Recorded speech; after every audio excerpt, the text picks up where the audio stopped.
Assalamualaikum warahmatullahi wabarakatuh. Di sini saya akan menerangkan ringkasan PSAK 16. Apa itu ringkasan PSAK 16? Pernyataan standar akuntansi keuangan 16. Presentasi ini memberikan ringkasan komprehensif tentang PSAK 16, mencakup definisi, ruang lingkup, pengakuan, pengukuran, penyusutan, dan penggantian dan pengungkapan aset tetap. Kami akan membahas implikasi praktis dan rekomendasi untuk penerapan yang efektif. Lalu definisi PSAK 16 adalah standar akuntansi yang mengatur pengakuan, pengukuran, penyajian, dan pengungkapan aset tetap dalam laporan keuangan. Aset tetap didefinisikan sebagai aset berwujud yang memiliki dan diakui sistem diakuisisi oleh suatu entitas untuk digunakan dalam produksi atau penyediaan barang atau jasa, untuk disewakan kepada pihak lain, atau untuk tujuan administratif. Standar ini bertujuan untuk memastikan konsistensi dan transparansi dalam laporan aset tetap. Tujuan utamanya adalah menyediakan panduan yang konsisten dan komprehensif mengenai akuntansi aset tetap. Manfaatnya meningkatkan transparansi dan perbandingan laporan keuangan antar perusahaan. Lanjut, ruang lingkup PSAK 16 adalah PSAK 16 berlaku untuk semua entitas yang melaporkan aset tetap dalam laporan keuangan mereka, termasuk perusahaan publik dan swasta. Saat ini mencakup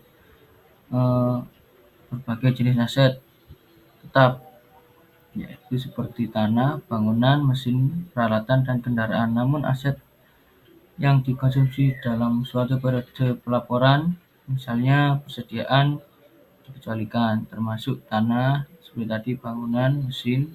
Tidak termasuk adalah persediaan, aset tak berwujud, dan aset keuangan.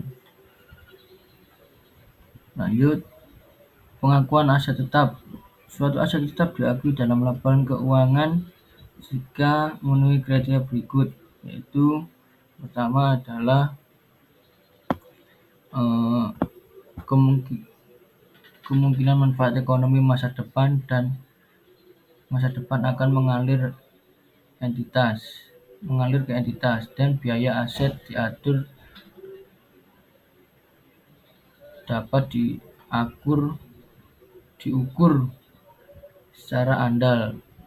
Pengakuan aset dilakukan pada saat aset tersebut siap digunakan. Perlu diperhatikan proses verifikasi dan dokumentasi yang tepat. Yang pertama, kemungkinan manfaat ekonomi. Harus ada keyakinan bahwa aset akan memberikan manfaat ekonomi di masa depan. Yang kedua, biaya terukur, yaitu biaya perolehan aset harus dapat diukur secara andal. Yang ketiga, siap digunakan. Aset harus siap digunakan untuk tujuan yang dimaksud. Lanjut, pengukuran aset tetap, yaitu aset tetap diukur pada biaya perolehan. Biaya perolehan meliputi semua pengeluaran yang langsung diatribusikan untuk mempersiapkan aset tersebut agar dapat berfungsi seperti yang direncanakan. Ini mencakup harga beli, biaya impor, dan biaya instalasi.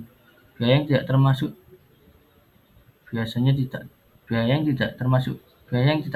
biasanya tidak termasuk.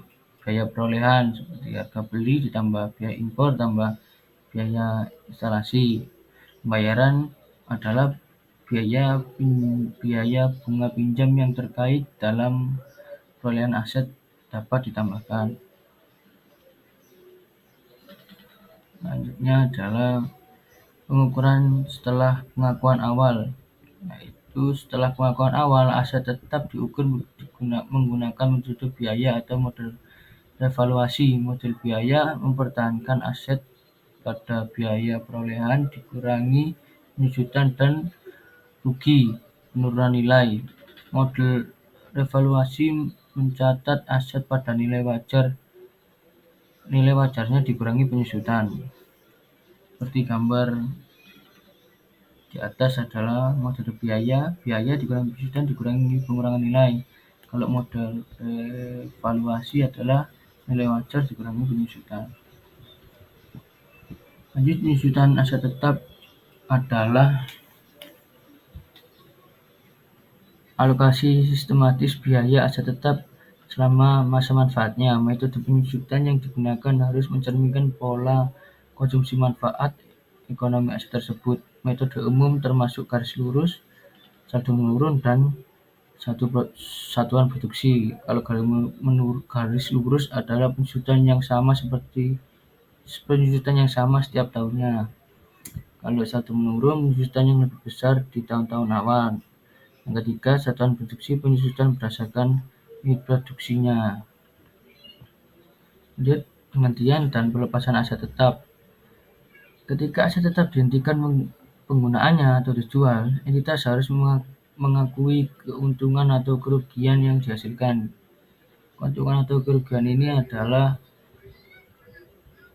selisih antara nilai bersih tercatat dan hasil bersih dari pelepasan aset. Yang pertama, penghentian penggunaan.